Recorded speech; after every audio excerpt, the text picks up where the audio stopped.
चला नमस्कार मंडळी. चला स्वागत आहे तुमचं आपल्या चॅनलमध्ये. हे बघा सकाळचे कामं झालेले आहेत, आवरलेले आहेत.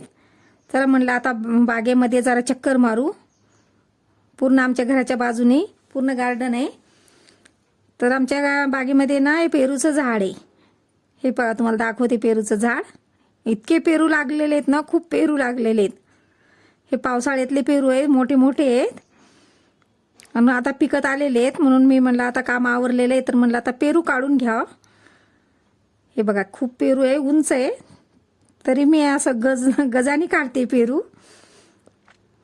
हे पहा किती पेरू लागलेत पहा बरं, खूप सारे. ह्याला मी कसं दरवर्षी आम्ही खत पण घालतो, याची कटिंग पण करतो. खूप फळ लागलेले आहे. आणि उन्हाळ्यात 2 वेळेस लागतात वर्षातून. पण उन्हाळ्यातले पेरू काय असतात, छोटे असतात आणि पिकता लगेच आणि त्याच्यात आळ्या वगैरे काही होत नाही आणि खूप गोड असतात उन्हाळ्यातले पण. आणि हे मोसमामधले आहे ना, थोडे पावसाळ्याचे पेरू मोठे असतात, उन्हाळ्याचे थोडे आकाराने लहान असतात. पण दोन्ही गोड असतात म्हणा. त्याच्यात बी कमी आहे आणि त्याचं मास जास्त आहे. असे पेरू आहेत. हे आपोआप आलेलं झाड आहे, आम्ही काही लावलेलं नाही झाड, काही नाही. पक्ष्यांनी बिया टाकून आलेलं झाड आहे ते. त्याला मी तसंच वाढवलं.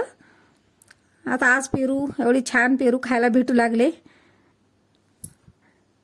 तुम्हाला जर हा व्हिडिओ आवडला असेल तर चॅनलला लाईक, शेअर आणि सबस्क्राईब करायला विसरू नका.